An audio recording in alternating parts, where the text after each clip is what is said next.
Hello everyone, welcome to Haryana classroom. भाई insurance का जो मोटर इंश्योरेंस वाला टॉपिक था ना, वो वाला जो बीच में पेंडिंग रहता था, यानी उसका जो है स्टार्टिंग का जो इंट्रोडक्शंस वगैरह है या कोई सेक्शंस वगैरह है वो कंप्लीट हम कर चुके थे। और अब जो करने वाला है पेंडिंग वाला जो है वो कंप्लीट करेंगे, प्लस में कुछ एमसीक्यूज लिए हैं वो वाले कंप्लीट करेंगे। ये है भाई। और जो है बीच में जो भी गैप आ रहा है वो ऐसे ही गैप नहीं आ रहा है, आप लोगों के लिए कुछ जो है बहुत ज़्यादा एक्स्ट्रा करने की सोची है, तो उस चीज़ में वो आप लोगों के लिए टाइम जा रहा है। ये मत सोचो कि बीच में गैप है या कोई भी वो है। ऐसा नहीं है, सिलेबस को हम करेंगे कंप्लीट। बाकी ये वाला जो है आज क्या है, ये वाला कंप्लीट कर लेना इंश्योरेंस का। मैं पीडीएफ भी सेंड कर दूंगी कंप्लीट मोटर इंश्योरेंस से रिलेटेड। और उसके बाद जो हम करेंगे ना, यानी करंट अफेयर वाला करेंगे भाई। 3 क्लासेज होंगी उसकी, ज़्यादा लंबी नहीं होने वाली। उसमें जो है 3 मंथ्स यानी 4 4 मंथ्स करके हम जो है कंप्लीट कर लेंगे। ठीक है, यानी 4 मंथ्स का एक क्लास में कंप्लीट कर लेंगे, फिर 4 मंथ्स का करंट अफेयर एक क्लास में, और ऐसे करके हम पूरे ईयर का जो है करंट अफेयर कंप्लीट कर लेंगे।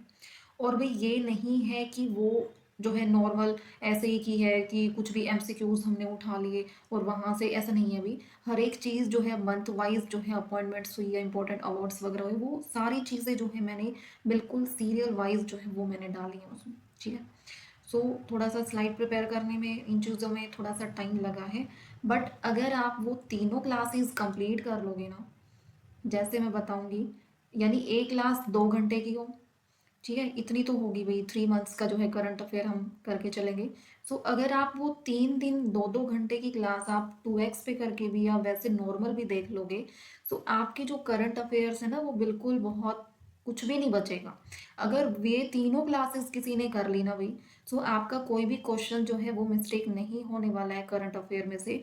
वो आपका कोई भी एग्जाम हो, अभी कौन सा एग्जाम आने वाला है, जिन्होंने केवीएस एनवीएस का फिल कर रखा है वो एग्जाम है। ठीक है, यानी जो भी एग्जाम आने वाले हैं उन सभी में जो है ये बेनिफिशियल रहेगा।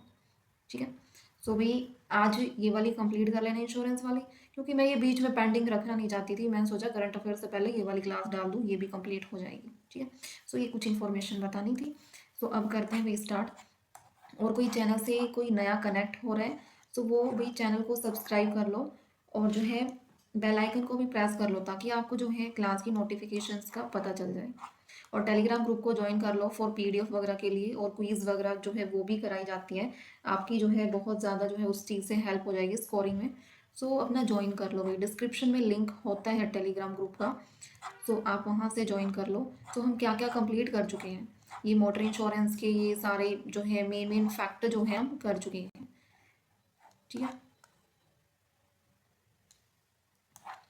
अब आ गए हैं यहाँ पे, यहाँ तक कंप्लीट कर चुके हैं उस वाली क्लास में।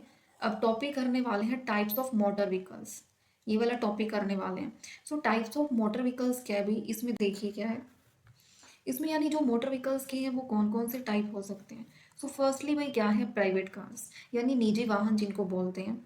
इसमें क्या है कि जो भी कमर्शियल पर्पज़ के लिए ये नहीं होता है, ठीक है, यानी व्यावसायिक उपयोग के लिए नहीं होना चाहिए, वो प्राइवेट कार्स होती हैं। ठीक है, दूसरा क्या है कि इसमें जो है कमर्शियल व्हीकल्स कौन से होंगे।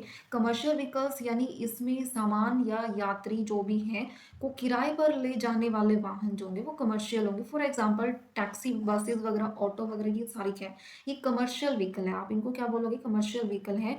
जो जितने भी जो है यात्री वगैरह जो होते हैं, सामान को ले जाने के लिए ट्रक्स वगैरह जो होते हैं कमर्शियल व्हीकल होते हैं। उसके बाद क्या है, उसके बाद है टू व्हीलर्स। इसमें देखिए क्या है, यानी दो पहिया वाहन। इसमें यानी स्कूटर हुआ, बाइक्स हुई, ये मोपेड ये हुआ। ये क्या है, दो टू व्हीलर्स वाहन है। ठीक है, और नेक्स्ट टाइप क्या है भाई, स्पेशल एंड मिसलेनियस व्हीकल्स। इसमें क्या है कि इसमें देखिए जो व्हीकल्स वगैरह जो प्राइवेट, कमर्शियल या टू व्हीलर उस कैटेगरी में नहीं आते, वो स्पेशल व्हीकल्स होते हैं, मिसलेनियस व्हीकल्स आप उनको बोल सकते हो। एग्रीकल्चर व्हीकल्स में यानी स्पेशली जो है वर्क किस लिए यूज़ होते हैं, ट्रैक्टर्स का ट्रॉली वगैरह जो है, फायर ब्रिगेड वाले हो गए, सिनेमा फिल्म रिकॉर्डिंग वगैरह होगी, ये सारी, बुलडोजर हो गया, मोबाइल क्रेन हो गया, इंडस्ट्रियल स्पेशल पर्पस व्हीकल्स हो गए। ये सारे जो व्हीकल्स है, ये मोटर इंश्योरेंस जो है इन पे क्या होता है भाई, लागू होता है। हुआ इतना क्लियर, ये सिर्फ आपको एक बेसिक नॉलेज है टाइप्स आपके इसी में हो जाएंगे। सो इसमें क्या है भाई, स्पीड टेस्ट या रिसर्च के लिए जो है बहुत सारी जो है कंडीशंस जो होती हैं वो इसमें शामिल होती हैं, ठीक है। सो अब करने वाले जो इम्पोर्टेंट है types of motor insurance policies, यानी मोटर इंश्योरेंस के टाइप्स तो हमने देख ली कि मोटर व्हीकल्स कितने टाइप्स के होते हैं। सो अब क्या है भाई, इसमें मोटर इंश्योरेंस की पॉलिसीज जो होती है ना उसके कितने टाइप हैं। सो फर्स्टली टाइप क्या है भाई, ओनली लाइबिलिटी पॉलिसी, यानी केवल दायित्व पॉलिसीज को बोलेंगे। यानी ये पॉलिसी क्या है भाई, मैंडेटरी ज़रूरी इंश्योरेंस पॉलिसी है, और इसमें सिर्फ किसके लिए ही है ये, ओनली थर्ड पार्टी के लिए, यानी जो थर्ड पार्टी है सिर्फ उसके लिए ये वन लाइबिलिटी पॉलिसी है। यानी इसमें जो है कंपल्सरी मिनिमम जो है कंडीशंस जो है वो इसमें होती है भाई, क्या होती है, कंपल्सरी, नेसेसरी है, ये मैंडेटरी है, ठीक है, इसका मतलब यही है। और इसमें आप किस में इंक्लूड करोगे, फॉर्म नंबर ए में जो है आप इसको इंक्लूड करोगे। और दूसरा क्या है, according to motor vehicles act 1988 और सेक्शन 146 के अकॉर्डिंग, जो पॉलिसी के बिना जो है अलग अलग जो वैसी प्लेसेस हैं वहाँ पे अगर कोई व्हीकल्स चलाता है भाई, तो वह उस पे क्या है, पेनल्टी वगैरह जो है वो लगेगी अकॉर्डिंग टू सेक्शन 146, कितना, सेक्शन 146 के अंडर, ठीक है। अब इसमें कवरेज किस किस चीज़ की होगी भाई, इस वाले टाइप्स में जो कवरेज है क्या क्या होगा, यानी ये कवर करेगा थर्ड पार्टी की अगर डेथ हो जाती है सो वो सारी इसमें जो है इंक्लूड होगी, थर्ड पार्टी की बॉडी इंजरी हो जाती है सो वो चीज़ इसमें इंक्लूड होगी, एंड थर्ड पार्टी की प्रॉपर्टी डैमेज हो जाती है वो इसमें इंक्लूड होगी, कंपनसेशन की लिमिट्स हैं वो इसमें इंक्लूड होंगी, एंड प्रॉपर्टी डैमेज। अब देखो भाई इसमें चेंजेस जो अमेंडमेंट आपने फर्स्ट क्लासेस में भी जो है डाउट्स था किसी का भी, देखो अमेंडमेंट कोई भी जो है सेक्शंस में अमेंडमेंट, अगर कोई भी सेक्शंस हटाया गया है, आपको कोई भी सब्जेक्ट हो, अगर कोई भी सेक्शंस आपका हटाया गया है अमेंडमेंट में, बट भाई ऐसा कोई कंपल्सरी रूल नहीं है कि आपका उस सेक्शंस में से क्वेश्चंस नहीं पूछा जाए, ऐसा नहीं है। कंज्यूमर प्रोटेक्शन एक्ट वाला जो है कंसेप्ट है, उसमें भी जो है 2019 में उसमें चेंजेस वगैरह आए थे, बट उसमें क्वेश्चंस जो है पुराने जो 1986 वाला जो एक्ट है, कंज्यूमर प्रोटेक्शन एक्ट 1986, पहले ये था, फिर 2019 में अमेंडमेंट आया था कंज्यूमर प्रोटेक्शन एक्ट में। सो उसमें भाई पुराने वाले से भी क्वेश्चंस बन जाते हैं, तो ऐसा नहीं है कि हम बिल्कुल जो अमेंडमेंट हुआ है हम सिर्फ वही लेके चले। हाँ, जो पेनल्टी वगैरह में कोई भी क्लेम वगैरह में चेंजेस वगैरह हुए हैं, सो वो चीज़ हम इसमें जो है चेंज करके ले सकते हैं, ठीक है। सो ये चीज़ है। सो प्रॉपर्टी अब इसमें देखो इंक्लूड किए हैं मैंने, अकॉर्डिंग टू पुराने रूल्स के अकॉर्डिंग जो प्रॉपर्टी डैमेज है भाई उसमें कितना है, 6000 का कंपनसेशन लिमिट है, कितना है, 6000 की। एंड उसके बाद में जो 2002 में उसके बाद अमेंडमेंट हुआ, यानी ये 1988 में कितना है, 6000 की कंपनसेशन लिमिट है, बट 2002 में अमेंडमेंट आया तो उसमें जो है कितनी लिमिट है, 1.5 लाख की जो है लिमिट इतनी है। बट उसके बाद 2002 के बाद जो अमेंडमेंट आया वो 2019 में आया, और उसमें जो है 1.5 लाख से जो है जो चेंजेस है बढ़ा के वो कितना कर दिया, 7.5 लाख तक बढ़ा के कर दिया। तो ये आपको करना है, यानी पहले 6000 था, फिर 1.5, एंड फिर 2019 में जो है कितना हो गया, 7.5। ये डाटा आपको याद रखना है, ठीक है। अब इसमें कुछ इंपॉर्टेंट पॉइंट्स देख लेते हैं। देखिए भाई, अगर जो है कोई भी कंपनी है उसमें इंश्योरेंस आप लोगों ने करवा रखे हैं, बट आपका जो है कोई भी थर्ड पार्टी डैमेजेस हो रही है, कुछ भी हो रहा है, तो आप क्लेम करोगे कि हमें क्लेम चाहिए उसके लिए। बट अगर कंपनी उस क्लेम को अस्वीकार कर देती है, एक्सेप्ट नहीं करती है कि हम तुम्हें क्लेम देंगे, तो उस कंडीशन में अगर 12 विद इन 12 मंथ्स के अंदर जो है वो आदमी जो है वो कोई भी जो है वो कोई भी मुकदमा दर्ज नहीं करता है, तो उस केस में जो है वो क्लेम आपका छोड़ा हुआ माना जाएगा, ठीक है, अबेंडन्ड ये माना जाएगा, वो कैप भी आप इसमें हो जाएगी इसमें। तो इसमें ये चीज़ आपकी छोड़ी हुई मानी जाएगी कब, अगर जो है क्लेम कंपनी जो है स्वीकार नहीं करती है, और उस केस में भी आप विद इन 12 मंथ्स में आप कुछ भी केस दर्ज वगैरह नहीं करते हो, तो उस केस में क्या है कि वो जो क्लेम है आपका क्या है, वो छोड़ा हुआ माना जाएगा, ठीक है। और इसमें क्या है, कोई भी जो है इंश्योरेंस पर्सन है उसकी जो है अगर डेथ हो जाती है, तो डेथ होने के बाद जो है अगर 3 मंथ्स के बाद पॉलिसी क्या है उसकी क्या हो जाती है भाई, खत्म हो जाती है, क्या हो जाती है, खत्म हो जाती है, लेकिन उसको ट्रांसफर किया जा सकता है, ठीक है। ये याद रखना है, ये कुछ इंपॉर्टेंट चीज़ें। उसके बाद नेक्स्ट देखिए, कॉम्प्रिहेंसिव पॉलिसी यानी पैकेज पॉलिसी। इसमें क्या है, कॉम्प्रिहेंसिव यानी ये कौन से फॉर्म के अंडर आती है, फॉर्म नंबर बी। और इस पॉलिसी में भाई क्या इंक्लूड होता है, कॉम्प्रिहेंसिव मीन्स पूरा पैकेज, नाम से ही शो रहा है, यानी समग्र और पैकेज पॉलिसी। इसमें यानी जो प्रोटेक्शंस जो है इंक्लूड होगी वो out damages plus third party liability जो है वो दोनों ही इसमें कवर होंगी। क्या है भाई, वो दोनों ही इसमें कवर होंगी। और ये ऑप्शनल होगा बट नॉट ज़्यादा मोस्ट प्रेफर्ड नहीं होगा, मैंडेटरी नहीं होगा, क्या होगा, ऑप्शनल होगा ये। ठीक है। और इसमें कौन कौन सी चीज़ें जो है वो आप कवर करोगे, इसमें जो है चीज़ें कवर की जाती है, कौन कौन सी एक्सीडेंट, फायर, थेफ्ट वगैरह ये सारी चीज़ें इंक्लूड होंगी। नेचुरल कैलेमिटीज़ में क्या है, फ्लड, साइक्लोन या कोई भी जो है भूकंप वगैरह आ जाता है, तो उस केस में जो है वो सारी चीज़ें इसमें इंक्लूड होंगी। थर्ड पार्टी की लाइबिलिटी वो इसमें इंक्लूड होगी। और एमसीक्यूज में यानी ये क्या है, अगर कॉम्प्रिहेंसिव पॉलिसी मीन्स खुद का डैमेजेस प्लस थर्ड पार्टी का डैमेजेस दोनों ही इसमें इंक्लूड होंगे। बट फर्स्ट टाइप जो हमने किया है वो वन लाइबिलिटी वाला, उसमें ओनली थर्ड पार्टी की जो है लाइबिलिटी वो इसमें इंक्लूड होगी। नेक्स्ट पर थर्ड टाइप क्या है, अन डैमेजेस पॉलिसी यानी स्वयं के नुकसान की पॉलिसी। इसमें जो है डैमेजेस कवर होता है इंश्योर का व्हीकल्स ओनली, सिर्फ व्हीकल्स का है वो इसमें इंक्लूड होता है। और ये किसके साथ, वैलिड थर्ड पार्टी पॉलिसी के साथ ये वैलिड होते हैं, यानी अकेला जो है वो इसको नहीं कर सकता इशू। इसमें कौन जो है साथ में सिमिलर जो है कौन होगा, इसके थर्ड पार्टी जो है वो इसके साथ होगी। ठीक है। सो ये चीज़ इसमें इंपॉर्टेंट है। उसके बाद इसमें ये मैंने सारे पॉइंट्स डाल दिए, एक बार यहाँ से आप रिवाइज कर सकते हो। रिवाइज क्या करना है कि एक्ट ओनली पॉलिसी में सिर्फ थर्ड पार्टी कवर ओनली होगी। कॉम्प्रिहेंसिव पॉलिसी में क्या है, दोनों मैक्सिमम प्रोटेक्शन होगा, खुद का आउट डैमेजेस क्या है भाई, out damage plus third party liability, third party liability ये इंक्लूड होगी। और खुद की इसमें क्या है, इसमें फॉर्म नंबर ए है एंड इसमें फॉर्म नंबर बी है, ये इसमें है। और आउट डैमेजेस पॉलिसी में क्या है, व्हीकल डैमेजेस पॉली ओनली। इसमें क्या है, इसमें क्या है, खुद का जो है व्हीकल डैमेजेस ओनली वो इसमें है, यानी पर्सनल एक्सीडेंट कवर, यानी personal accident cover owner driver safety, क्या है, ओनर ड्राइवर सेफ्टी। उसके बाद क्या है, कमर्शियल इंश्योरेंस में क्या आ जाएगा, इसमें हायर या उधारी या कोई भी रिवार्ड के पिकर्स वगैरह वो इसमें कमर्शियल इंश्योरेंस में इंक्लूड होंगे। नेक्स्ट आ जाइए इंपॉर्टेंट फैक्ट, ये वही आ गया है, एक बार देख लीजिए। Form number A act only policy, form number B comprehensive policy, no fault liability according to section 140, certificate of insurance means legal proof होता है, third party death liability means unlimited है, क्या है, इसकी जो लाइबिलिटी होती है भाई वो अनलिमिटेड है। Only liability policy equal to क्या है, third party policy, third party only, क्या हो जाएगा, ओनली थर्ड पार्टी। ठीक है, वो इसमें क्या है भाई, मैंडेटरी है। Package policy means third party plus out damages, क्या है, third party plus out damages वो इसमें है according to section 146 means compulsory insurance. Abundant जो है क्लेम क्या है, जिसमें 12 मंथ्स के अंदर हम कोई भी केस फाइल नहीं करते हैं, उस केस में वो छोड़ा हुआ माना जाएगा क्लेम आप लोगों का।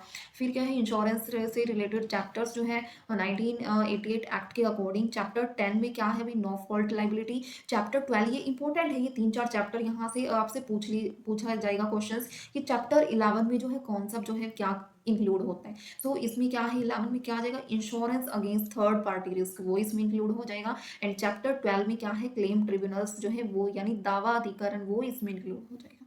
ठीक है। उसके बाद क्या है भाई, मोटर व्हीकल। मोटर व्हीकल्स क्या है, इसमें मैकेनिकली जो है सेल्फ प्रोपेल्ड व्हीकल जो है जिनकी इंजन की कैपेसिटी जो है अबाउट 25 cc से है वो ये होंगे। बट अगर जो है 25 cc से बिलो है तो उस केस में जो है not motor vehicle, no compulsory third party liability, उस केस में ये चीज़ें इंक्लूड नहीं होगी जो बिलो 25 cc है। बट अगर अबाउट 25 cc है मीन्स वो मैकेनिकली सेल्फ प्रोपेल्ड व्हीकल है और उसकी इंजन की कैपेसिटी 25 cc से ज़्यादा है। ठीक है। और इसमें वेट वगैरह का देख लेते हैं एक बार, इसमें वेट वगैरह का देखते हैं, इसमें क्या है, इसमें यानी ग्रॉस व्हीकल वेट क्या है, vehicles classifications by weight category क्या है, इसमें क्या है कि gross vehicle wait, gross vehicle wait यानी लाइट, एमवी का मतलब क्या हो जाएगा, इसमें जो है आपको मीनिंग देख लेना है। एमवी का मतलब होता है मोटर व्हीकल, क्या होता है भाई, एमवी का मतलब होता है मोटर व्हीकल। और ये ग्रॉस, इसका क्या हो जाएगा, चलो मैं ये लिख देती हूँ ताकि आप लोगों को याद रहे। ये हो जाएगा ग्रॉस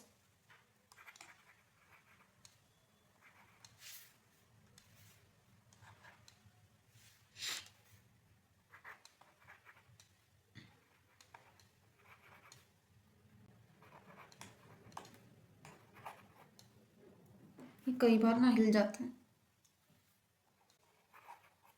ठीक है। सो ये क्या है, ग्रॉस व्हीकल वेट, और एमवी का मतलब क्या हो जाएगा, मोटर व्हीकल हो जाएगा। ठीक है। सो इसमें वेट के अकॉर्डिंग दे रखा है भाई, अगर जो वेट है वो कितना है 7500 kg है अप टू, सो मीन्स उस केस में क्या है, ये कौन से लाइट मोटर व्हीकल है। ठीक है, ये लाइट है। अगर आपसे पूछ लिया जाए मीडियम मोटर व्हीकल का वेट कितना होता है, सो 7500 से लेके और 12,000 के बीच का जो वेट है वो क्या है, मीडियम में आ जाएगा। और हैवी में कौन सा आ जाएगा, हैवी में अबाउट 12,000 जो है वो हैवी में आ जाएगा, ग्रॉस व्हीकल। ठीक है। So first motor vehicle act जो है कब हुआ, फर्स्ट वो स्टार्ट हुआ 1939। कब हुआ भाई, 1939। एंड सेंट्रल रूल्स जो है वो 1989 में स्टार्ट हुए। और जो थर्ड पार्टी इंश्योरेंस है वो कौन से चैप्टर में इंक्लूड होगा, chapter number 11। And no fault liability कौन से में इंक्लूड होगा, चैप्टर नंबर 10। यानी 10 में क्या हो जाएगा, नो फॉल्ट लाइबिलिटी। एंड 11 में क्या हो जाएगा, third party insurance. And motor vehicle engine जो है कितने का होगा, अबाउट 25 cc। एंड लाइट जो है मोटर व्हीकल कितना हो जाएगा, अप टू 7500 kg। कितना हो जाएगा भाई, अप टू 7500 kg। अब जो है कुछ एक्सेप्शंस हैं, कुछ कंडीशंस हैं इसकी मोटर इंश्योरेंस। इसके बाद ये लास्ट टॉपिक है, फिर एमसीक्यूज करेंगे।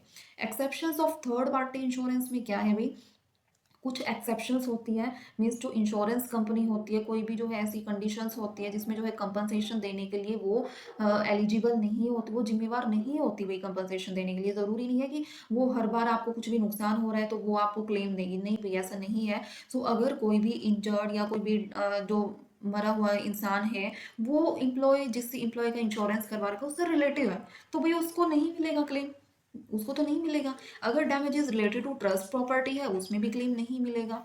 फिर देखते हैं नेक्स्ट, डैमेज क्या है, damage cause to bridge, road, ये सारे यानी पुल, सड़क या पुलिया को अगर कोई भी नुकसान हो रहा है तो वो भी नहीं।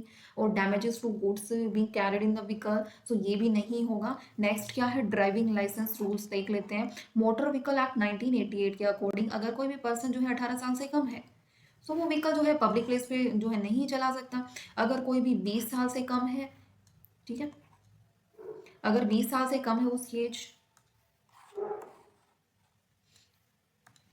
अगर 20 साल से कम है उसकी एज, मीन्स वो can not drive a transport और हैवी व्हीकल, हैवी व्हीकल वो नहीं चला सकता। बट अगर किसी जो है एज जो है 16 year old person can drive vehicle only 50 cc से कम इंजन वाला जो है ना व्हीकल, कैपेसिटी वाला, वही वो चला सकते हैं जिसकी एज 16 है। ठीक है, ये है। तो ड्राइविंग लाइसेंस भाई कंपलसरी है व्हीकल्स चलाने के लिए, और रजिस्ट्रेशन भी कंपलसरी है फॉर एवरी मोटर व्हीकल, क्या है, कंपलसरी है भाई। और क्या है, डबल इंश्योरेंस। डबल इंश्योरेंस में क्या है कि अगर जो है व्हीकल्स का जो है इंश्योर ट्वाइस, दो बार इंश्योरेंस उसका हो रखा है, तो उसमें जो बाद वाला इंश्योरेंस होता है ना भाई, वो कॉन्ट्रैक्ट क्या है, ऑटोमेटिक कैंसिल हो जाएगा, वो आपका वैलिड नहीं माना जाएगा। ये नहीं है कि आप दोनों कंपनी से डबल इंश्योरेंस डबल क्लेम ले रहे हो, ऐसा नहीं है। वो प्रीमियम अमाउंट आपको रिफंडेड हो जाता है। ठीक है, बाद में। फिर आ जाता है नेक्स्ट, नो क्लेम बोनस यानी एनसीबी, कि अगर कोई भी क्लेम जो है 1 साल तक नहीं होता है, नहीं किया जाता है, हम यानी अगर हमने इंश्योरेंस करवा रखा है और हमने जो है 1 साल तक कोई भी क्लेम नहीं किया क्योंकि कोई नुकसान ही नहीं हुआ, तो उस केस में जो है डिस्काउंट दिया जाता है प्रीमियम पे। ठीक है। और इसमें रेट दे रखे भाई, वो रेट देख लो आप, क्लेम फ्री ईयर कितने जो रेट है, यानी 1 ईयर का कितना है 20%। फिर आप इसमें जो है कितना इंक्रीज हुआ, 5% इंक्रीज हुआ। फिर कितना इंक्रीज हुआ, 10% इंक्रीज हुआ। फिर कितना परसेंट, फिर 10% इंक्रीज हुआ। और फिर कितना परसेंट इंक्रीज हुआ है, 5%। ठीक है, कितना है भाई, 5%। सो ऐसे आपको देख लेना है, 20, 25, 35, 45 एंड 50% ये है। ठीक है, क्लेम फ्री ईयर्स। फिर है सीएनजी और एलपीजी के व्हीकल्स जो है, इसमें क्या है भाई, यदि आपका व्हीकल जो है सीएनजी या एलपीजी किट लगी हुई है, सो उसमें जो है अलग से प्रीमियम देना होता है। उस केस में इंश्योरेंस सर्टिफिकेट जो है मोटर व्हीकल एक्ट 1988 के अकॉर्डिंग सेक्शन 147(3) सब सेक्शन 3 के अंडर जो है ये आता है, जिसमें जो है व्हीकल ऑनर को इंश्योरेंस सर्टिफिकेट जारी किया जाता है। अब लास्ट टॉपिक है भाई MACT। ठीक है, लास्ट टॉपिक है, इसके बाद MCQs देख लेंगे। यानी MACT की फुल फॉर्म क्या है, मोटर एक्सीडेंट क्लेम ट्रिब्यूनल। ठीक है, क्या M से क्या हो जाएगा, मोटर। ठीक है, एक्सीडेंट, A से क्या हो जाएगा, एक्सीडेंट। C से क्या हो जाएगा भी, क्लेम्स। और T से क्या हो जाएगा, ट्रिब्यूनल्स। ठीक है, ट्रिब्यूनल्स ये हो जाएगा, और ये भी लिख लीजिए, M से मोटर। यानी मोटर एक्सीडेंट क्लेम ट्रिब्यूनल ये है। ये क्या होता है भैया, यानी आप इसको एक कोर्ट भी मान सकते हो। क्या है, आप इसको एक कोर्ट भी मान सकते हो, जिसमें क्या किया जाता है, ये इस्टेब्लिश किया गया है किस चीज़ के लिए, डिसाइड कंपनसेशन क्लेम, जो कंपनसेशन क्लेम है उसको डिसाइड करने के लिए, कंपनसेशन जो क्लेम है उसको डिसाइड करने के लिए, ठीक है, उसको डिसाइड करने के लिए जो है ये बनाया गया है एक्ट। और इसमें कोई भी इंजरी या डिसेबिलिटी, डेथ और वो सारी चीज़ें इसमें इंक्लूड होती हैं, उनके लिए कंपनसेशन ये डिसाइड करता है, ठीक है। और देखते हैं इसमें क्या क्या दे रखा है। इसमें दे रखा है मीन्स ये क्या है, एक इसका पर्पस क्या होता है कि मैक्ट जो है वो जो है स्पीडी डिस्पोजल है किसका, थर्ड पार्टी लाइबिलिटी क्लेम का। सेक्शन 165 जो है वो इसमें क्या आ जाएगा कि इसमें कॉन्स्टिट्यूशन ऑफ मैक्ट का क्या है, state government is empower to कौन, यानी जो राज्य सरकार यानी स्टेट गवर्नमेंट है उसका जो है पूरा अधिकार होता है इसको जो है इस्टेब्लिश करने के लिए। फिर अब इसमें जो है प्रेजाइडिंग ऑफिसर जो है इसमें क्या है, यानी डिस्ट्रिक्ट जज जो और हाई कोर्ट जज जो है वो इसमें ज़रूरी होते हैं, ठीक है।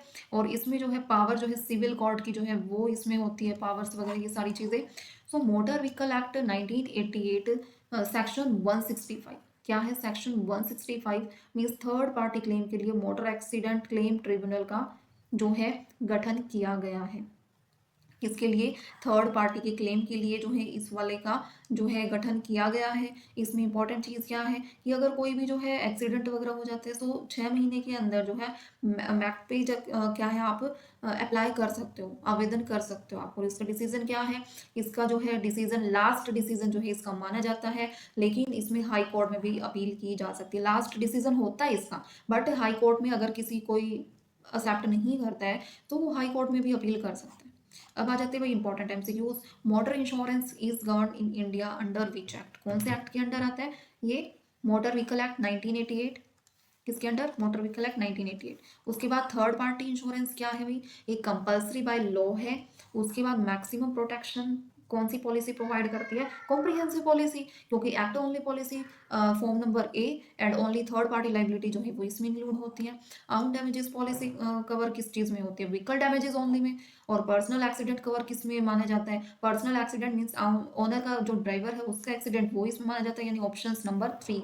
या आप फटाफट रिवीजन करते जाओ भी, ये मैंने ऐसे ही दे रखे। Minimum PA cover for owner driver वो कितना है भाई, ये 15 लाख, कितना है भाई 15 lakh. Which insurance is mandatory in India, कौन सा जो है थर्ड पार्टी के लिए वो मैंडेटरी है।